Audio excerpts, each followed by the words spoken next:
I began repairs, and she said, "Be quick," then whispered, "Why are you so gentle?" The damage was worse than the comms had said. Smoke still curled from the crater site, where the alien dropship had crash-landed.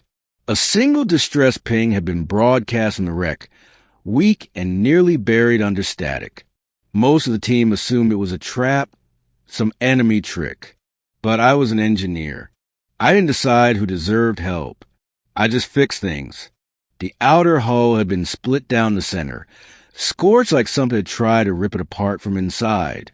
I moved carefully, my scanner sweeping for signs of life. And then I heard her. "Over here." The voice was rough but unmistakably female. "Alien." I followed the sound to a partially collapsed corridor, where a figure slumped against a wall, her silver and black armor flickering with dying energy. She lifted her head. Her skin was pale violet, streaked with grime and blood. Her breathing was shallow, chest rising and falling erratically beneath dented plating. "I can't move," she muttered. "The servos jammed." I crouched beside her and tapped her armor's emergency release panel. It sparked but didn't respond. "I'll need to open this manually," I said. "Be quick," she hissed. But then, softer, barely audible, she added, "Why are you so gentle?" I paused. "Because I've seen too many broken things treated like junk," I thought. But I didn't say that aloud. "I'm not here to hurt you," I said instead. She didn't stop me.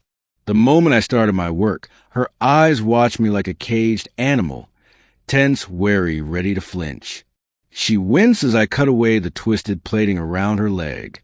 Beneath the armor, the injury was nasty, a deep gash trailing from thigh to knee, bandaged hastily but soaked in violet blood. "You're lucky you didn't bleed out." "I'm lucky you came first instead of soldiers," she muttered. "They would have finished me." I shook my head. "I'm not a soldier." "What are you, then?" "Just a mechanic." I peeled back more armor. My gloved fingers brushed her skin by accident. She jerked but didn't pull away. Her breathing slowed a little. "You treat me like—" She paused, searching. "Like I'm a person." "Aren't you?" She laughed bitterly. "Not to your kind." Her name was Alira. She didn't give it right away. Not until I fully unsealed her leg brace, patched the wound, and reinforced the exposed servos with a makeshift splint. Only then, after watching me with a long, unreadable stare, did she speak softly. "Alira, my name." "Logan," I replied. "Engineer Logan Rios." She tested her leg, gritting her teeth as it bore little weight. Her eyes met mine. "You could have left me." "I could have," I admitted. "Didn't want to." "Why?" I didn't have a great answer. I just knew I couldn't walk away from someone half dead and alone, especially not someone who had expected nothing but pain and punishment. The next few hours passed in silence, save for the occasional groan of the dying ship. I scavenged materials to stabilize the corridor so it wouldn't collapse. Alira helped where she could, limping, sweating, refusing to rest. "Rest," I finally said, pushing a ration bar into her hands. "You're no good to yourself falling over." She frowned at the food. "Human rations taste like metal. Better than starving." She took a slow bite. Then, after a pause, "You're different, Logan." "I get that a lot." "No, I mean it." She turned to me, her eyes softer now. "You touched me like you thought I deserved to be fixed." I looked away. "You do." We spent the night there, waiting for extraction. My signal finally reached orbit, and a Medevac team was en route, but it would take hours to arrive. I set up a portable heat dome, and we both sat in its quiet warmth. Alira lay back, wincing. Her head rolled toward me. "Your people burned my home world," she said bluntly. I nodded. "I know. And yours bombed a Terran colony on Vesta 6. So we're both killers. I fix things, I repeated quietly. I don't shoot. She was silent for a moment. I used to believe all humans were the same. Cold, cool, efficient. And now, she stared at the ceiling. I don't know anymore. Near midnight, I saw her shiver. Even with the heat field, the chill from her blood loss and trauma was getting to her.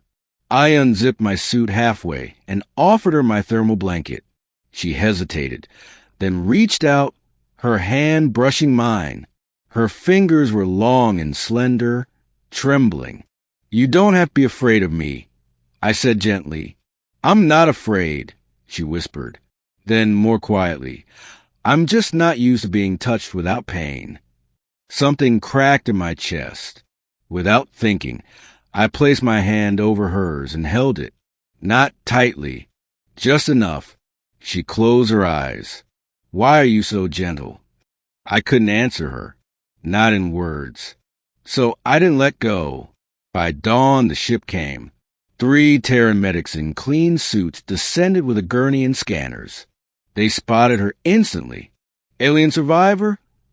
One asked, surprised. We expected to find remains. She's hurt, I said, but stable. Lyra looked up at me as they lifted her onto the stretcher. Will they cage me? No, I said, not while I'm around.